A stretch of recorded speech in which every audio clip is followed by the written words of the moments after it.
Chào mọi người, mình là con ve chó nè. Lâu quá rồi mình mới làm lại video dài á. Hôm nay thì mình chỉ tô màu cho bức này thôi. Bức này thì mình đã vẽ cách đây 1 tuần, lên màu sai 2 lần. Hy vọng hôm nay mình không phá nó nha.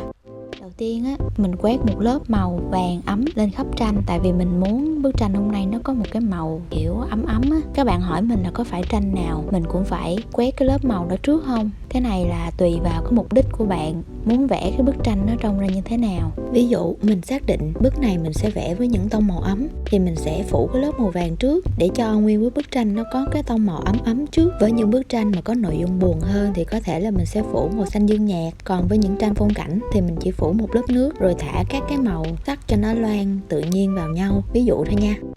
Xong rồi lại có bạn hỏi là làm sao để biết là mình muốn cái màu nó như thế nào. Thì cái này các bạn phải luyện tập thật là nhiều nha. Lúc đó thì các bạn sẽ có được những cái cách lên màu yêu thích của bản thân để mà áp dụng cho những cái tranh sau này. Cái cách vẽ mà mình thường hay vẽ nhất từ đó tới giờ là mình sẽ dùng một cái màu nâu để đi sáng tối trước cho toàn bộ tranh. Giống như nãy giờ mình đi á. Cái câu này mình cũng nhắc nhiều rồi. Cái màu nước nó trong suốt, cái lớp sau nó đè lên lớp cũ thì nó sẽ không che phủ cái lớp cũ đi hoàn toàn.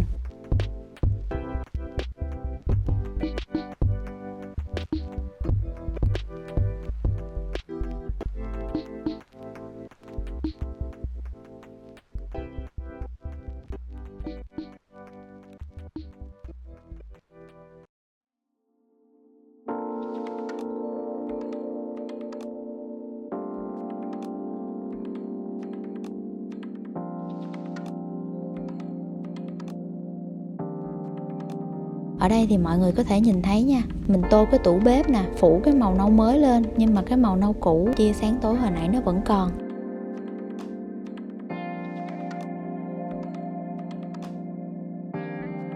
Tương tự với cái sàn, mình phủ hết nguyên cái sàn gạch là màu vàng luôn, nhưng mà những cái phần mà đi bóng hồi nãy nó vẫn hiện lên.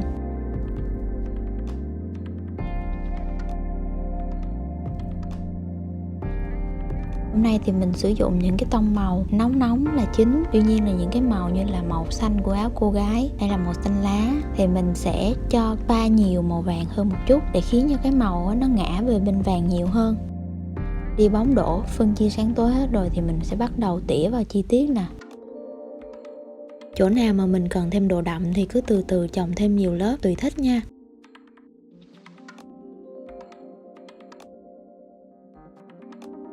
Có bạn hay hỏi mình những cái bức tranh chi tiết nhiều như vậy á thì mình lấy ý tưởng ở đâu? Thực ra đó mình lấy ý tưởng từ chính những cái hoạt động trong nhà mình thôi.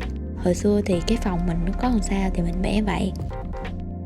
Nhưng mà bây giờ mình vẽ hết cái nội dung ở trong nhà rồi thì mình lại tưởng tượng đến những cái không gian mà mình thích. Ví dụ như đây là căn bếp mà mình thích nè. Còn việc mà bố trí bếp núc thì như thế nào á thì mình có thể là tham khảo ở trên mạng, tham khảo những cái hình nhà đẹp, bếp đẹp của người ta, tủ kệ người ta có những cái thành phần gì thì mình cố gắng mình vẽ vào. Chứ thật ra những cái ý tưởng của mình nó đâu có gì cao siêu đâu. Có thể là lâu lâu mình sẽ bỏ vào những cái yếu tố nó hơi siêu nhiên chút xíu. Giống như hồi đợt mình vẽ cô gái đi xe buýt nhưng mà có con cá voi nó bay vào á. Cái ý tưởng đó nó khá là bất chợt thôi, nó đã làm cho cái bức tranh của mình nó đặc biệt hơn. Chứ cái ý tưởng cô gái ngồi xe buýt thì nó cũng không có gì đặc biệt hết. Ngoài ra thì để làm cho một ý tưởng bình thường trở nên đặc biệt hơn thì chúng ta cần phải luyện tập cách bố cục và cách phối màu sao cho tranh mình nó trở nên thú vị hơn nha.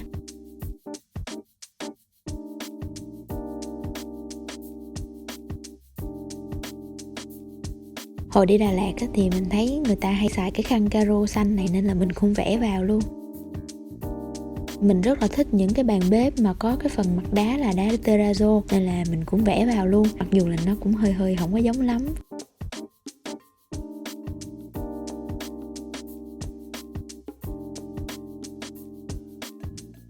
Sau đó thì mình có vẽ thêm những cái vân gỗ nè. Xong rồi mình lại vẫn thấy nó trống trống nên là mình vẽ thêm vài cái lá ngoài cửa sổ luôn.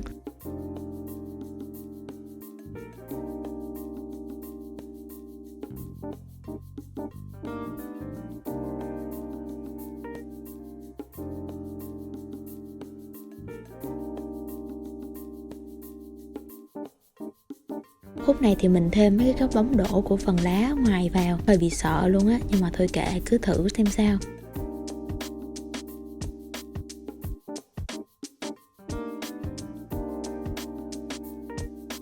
Sau đó thì mình lấy một cây bút màu nâu để đi nét lại một lần nữa cho nó sắc nét nè. Vậy là xong rồi nè. Họa cụ thì mình sẽ để ở phần mô tả nha. Cảm ơn mọi người đã theo dõi video này.